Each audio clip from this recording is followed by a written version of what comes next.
दोस्तों ये बात तो आप सभी जानते होंगे कि हमारी पृथ्वी के कुल 70% हिस्से में पानी बहता है और बाकी के बचे 29% हिस्से में हमारी हरी भरी धरती, जहाँ पर हम लोग घर बनाकर रहते हैं। लेकिन आप लोग ये भी अच्छे से जानते होंगे कि इस पृथ्वी पर मौजूद कुल पानी की गहराई के बारे में हमारे वैज्ञानिक सिर्फ 5% ही जान पाए हैं, जबकि पानी की गहराई में ऐसे बहुत से रहस्य हैं जिनके बारे में जान पाना शायद ही मुमकिन हो। इन्हीं रहस्यों में से एक कहानी है टाइटैनिक की, जिसके बारे में लोगों को बहुत कम मालूम है। आखिर कब बनाया गया टाइटैनिक जहाज, किसने किया था इस जहाज का निर्माण, क्या वजह थी जो इसकी पहली यात्रा ही आखिरी यात्रा बन गई और क्यों नहीं निकाला गया टाइटैनिक को पानी के बाहर। तो फ्रेंड्स, इन सारे सवालों के जवाब मैं आपको देता हूँ। टाइटैनिक के अनजाने रहस्यों को जानने से पहले ये जान लेते हैं कि इस जहाज को किसने और कब बनाया था। तो फ्रेंड्स, इस कहानी की शुरुआत होती है सन 1907 से, जब इंग्लैंड की एक कंपनी जिसका नाम था व्हाइट स्टार लाइन, ये कंपनी अपने जहाजों के जरिए बाहर के देशों में सामान को एक्सपोर्ट और बाहर से सामान इम्पोर्ट करवाने का काम किया करती थी। वैसे तो इसके पास पहले से ही बहुत से जहाज मौजूद थे, पर इन्होंने सोचा क्यों ना एक ऐसा जहाज बनाया जाए जो काफी बड़ा हो और हमें ज्यादा मुनाफा कमा के दे। कंपनी ने सोचते हुए एक जहाज बनाने की कंपनी हारलैंड एंड वुल्फ को अपने लिए एक बड़ा सा जहाज बनाने का ऑर्डर दे दिया, जिसमें स्विमिंग पूल से लेकर खाने तक की सबकी सुविधा हो।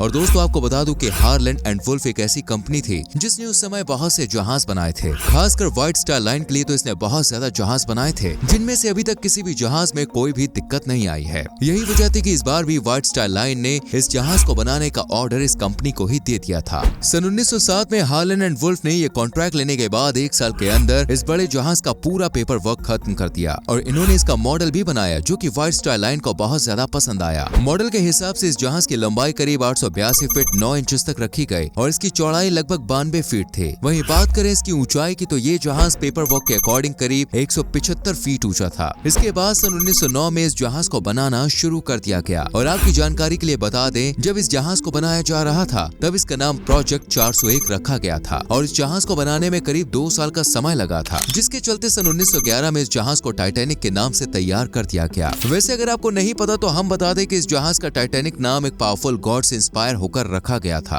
अभी इस जहाज को पानी में नहीं उतारा गया क्योंकि अभी इसमें कुछ काम होने बाकी थे, जिनमें सबसे जरूरी था इसके ऊपर लगने वाले 4 पाइप्स, जिनमें से आगे के 3 पाइप्स बॉयलर से जुड़े हुए थे, जबकि सबसे पीछे वाला पाइप जहाज के सबसे बड़े वेंटिलेटर के रूप में काम करता था। और इस काम को पूरा करने में करीब 1 साल लगा, जिसके चलते सन 1912 में इस जहाज को पानी में उतारने के लिए पूरी तरह से तैयार कर दिया गया, ठीक उसी लंबाई चौड़ाई के हिसाब से जैसा कि हमने आपको पहले बताया था। इसके अलावा इस जहाज में कुल 20 लाइफ बोट्स भी मौजूद थी, जो कि किसी परेशानी के समय लोगों को बचा सकती थी। लेकिन आपको बता दें कि ये बोट्स इस जहाज में सवार लोगों के लिए पूरी तरह से सफिशिएंट नहीं थी, क्योंकि ये लाइफ बोट सिर्फ 1178 लोगों को ही बचा सकती थी, जबकि इस जहाज में कुल मिलाकर लगभग 3300 लोग एक बार में सवार हो सकते थे, जिनमें पैसेंजर से लेकर जहाज के कर्मचारी सभी शामिल होते हैं। खैर, इन सभी बातों पर किसी ने ध्यान नहीं दिया क्योंकि सभी लोग तो सिर्फ इस नए जहाज में सफर करने की खुशी में थे। और इन सभी बातों के अलावा इस जहाज को बनाने वाली कंपनी ने भी पूरे दावे के साथ कहा था कि ये जहाज कभी नहीं डूब सकता। और इन्हीं सब बातों के चलते इस जहाज को पहली बार या कहें कि आखिरी बार 10 अप्रैल के दिन सन 1912 में अपनी पहली यात्रा के लिए रवाना किया जाना था। और इस जहाज को चलाने वाले थे कैप्टन एडवर्ड स्मिथ, जिन्हें अपनी लाइफ में इस काम का बहुत एक्सपीरियंस था। इसी के साथ 10 अप्रैल सन 1912 को इस जहाज ने अपनी पहली यात्रा शुरू की। आपको बता दें कि इस पहली यात्रा में कुल 2200 के करीब लोग सवार थे और इसकी पहली यात्रा होने वाली थी इंग्लैंड के साउथहैम्पटन से लेकर अमेरिका के न्यूयॉर्क तक। अब टाइटैनिक इंग्लैंड के साउथहैम्पटन से निकल गया था। वहां से निकलते समय इसकी रफ्तार 40 किलोमीटर प्रति घंटे के आसपास थी और यहाँ से निकलने के बाद टाइटैनिक शाम को सीबॉर्ग फ्रांस पहुंचा, जहाँ से इसने कुछ सवारियों को लिया और फिर टाइटैनिक निकल गया अपनी अगली मंजिल न्यूयॉर्क की ओर। दोस्तों, आपको बता दें कि जब टाइटैनिक आयरलैंड से रवाना हुआ था तब उसके कैप्टन यानी कि एडवर्ड स्मिथ को पहले ही चेतावनी मिल चुकी थी कि टाइटैनिक के रास्ते में आइसबर्ग हो सकते हैं। लेकिन जहाज के कैप्टन एडवर्ड स्मिथ ने जहाज की रफ्तार जरा भी कम नहीं की, बल्कि जहाज को उसी रफ्तार से चलाते चले गए। इसी रफ्तार के साथ चलते चलते टाइटैनिक को करीब 3 दिन हो गए थे और इसके बाद दिन आया 15 अप्रैल का, जब रात के समय सुरक्षा के लिए मौजूद 2 मेंबर्स को अपने इस जहाज के आगे एक काला और बड़ा सा साया दिखाई दिया। लेकिन उन्हें ये काला साया बहुत देरी से दिखा, क्योंकि उनकी दूरबीन एक बेसमेंट में बंद थी, जिसकी चाबी का कुछ भी अता पता नहीं था। इसलिए सुरक्षा पर मौजूद इन दोनों को ये बड़ा सा पहाड़ तब दिखा जब जहाज इससे सिर्फ 30 सेकंड की दूरी पर था और ये बड़ा सा पहाड़ कुछ और नहीं बल्कि एक आइसबर्ग था। खैर, जैसे ही उन्होंने इसे देखा तो उन्होंने कैप्टन को बताया, जिसके बाद कैप्टन ने बड़ी ही फुर्ती के साथ जहाज का रुख बदला। भले ही कैप्टन ने जहाज को थोड़ा साइड में मोड़ लिया था, लेकिन अब तक बहुत देर हो चुके थे, क्योंकि ये आइसबर्ग जहाज के साइड से टकरा चुका था, जिसकी वजह से जहाज में पानी भरना शुरू हो गया। जैसे ही इस जहाज में सवार लोगों को ये पता चलता है कि जहाज में पानी भर रहा है, वैसे ही उस जहाज में भगदड़ मच गई। धीरे धीरे ये जहाज पानी के अंदर समाने लगा